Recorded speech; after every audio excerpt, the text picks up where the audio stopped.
سب سے پہلے آپ اپنے آپ کو چیک کیجئے کہ آپ کے علم کا معیار کیا ہے۔ علم آپ کے پاس دو قسم کے، ایک دنیا سے ملتا ہے، دوسرا علم آسمان سے آتا ہے۔ اگر ان دونوں کو ملا دیں آپ تو ایک تیسرا علم آپ کے دماغ سے بھی نکلتا ہے۔ جیسے الیکٹریسٹی آ گئی، ہوائی جہاز بن گیا، انسان جو ہے اپنی عقل استعمال کر کے اپنے بڑوں کا علم اور اللہ کی طرف سے بھیجا ہوا علم ملا کے تحقیق کر کے ایک نئی چیز نکالتا ہے۔ سب سے پہلے چیک کیجئے آپ کا علم کیسا ہے، پھر یہ دیکھیے کہ اس علم سے آپ کا عقیدہ کیا بنا۔ کیا آپ اللہ کو ایک مانتے ہیں؟ کیا آپ صرف اللہ کو زندہ اور باقی سب کو مردہ مانتے ہیں؟ کیا آپ لم یلد ولم یولد، اس کو کسی نے پیدا نہیں کیا، اس نے کسی کو نہیں پیدا کیا، یہ مانتے ہیں؟ قل هو اللہ احد مانتے ہیں؟ یا عیسیٰ کو اللہ کا بیٹا مانتے ہیں؟ یا باقی کے سارے لوگوں کو زندہ اور صرف اللہ کو مردہ مانتے ہیں؟ تو اپنا عقیدہ چیک کیجئے کہ آپ کا عقیدہ کیا ہے۔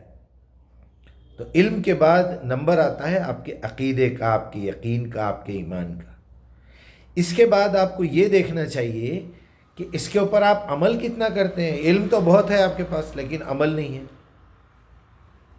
اچھا، عمل کرتے ہیں تو عمل کے بعد آپ کا تقوی کا نمبر آتا ہے کہ آپ کو جو کچھ علم ملا ہے اس میں سے کرنے کے کچھ کام ہیں، نہیں کرنے کے کچھ کام ہیں۔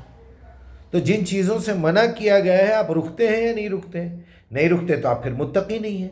تقوی کا مطلب ہے رک جانا، کسی برے کام سے پرہیز کرنا۔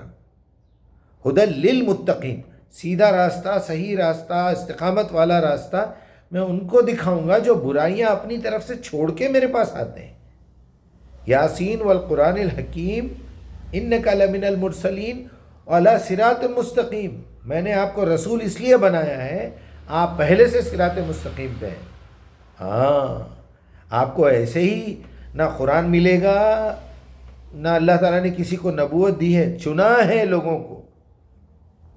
پھر سب سے پہلے آپ کا علم، اس کو چیک کیجئے، پھر اس کے اوپر آپ کا ایمان کتنا ہے، کتنا یقین ہے، اس میں تقوی کتنا ہے، اس پہ عمل کتنا کر رہے ہیں آپ۔ اس کے بعد دعوت کتنی دے رہے ہیں اس علم کی، اس کی برائیوں سے بچتے کتنے ہیں، تقوی کیسا ہے آپ کا، اخلاص۔ اگر آپ مخلص ہیں اپنے علم میں تو سوال ہی پیدا نہیں ہوتا کہ آپ دعوت نہ دیں قرآن کی۔ علم تو صرف قرآن ہی سے علم ہے۔ وہی علم لے کے آدم نے اپنا علم اپنے بچوں کو سکھایا، زندگی سے کچھ تجربے حاصل کیے۔ 33% اللہ تعالیٰ نے آپ کو جو اختیارات دیے ہیں اس کا استعمال کر کے آپ نے اس زمین سے بہت ساری ڈسکوریز کی ہیں۔ انسان ترقی کرتے کرتے کرتے یہاں تک پہنچا ہے۔ پھر اس کا فائدہ کس کس کو دے رہے ہیں؟ آپ نے الیکٹریسٹی نکال لی، آپ نے ہوائی جہاز بنا لیا، اکیلے چلا رہے ہیں، دنیا کو اس کا فائدہ نہیں پہنچا رہے ہیں، تو کوئی اس کا آپ کو رزلٹ نہیں ملے گا، آپ خود زیادہ اس پہ قائم نہیں رہ سکیں گے۔ میں نے بڑے بڑے نمازی، بڑے بڑے مولوی، بڑے بڑے مدرسوں سے فارغ لوگوں کو دیکھا ہے، تقوی میں زیرو ہے۔ آپ کے پاس جتنا علم ہے اس پہ آپ عمل بھی نہیں کر پا رہے ہیں۔ کیوں نہیں کر پا رہے ہیں؟ کیوں برائیوں کو نہیں چھوڑ سک رہے ہیں؟ کیونکہ آپ نے دعوت کا کام نہیں کیا۔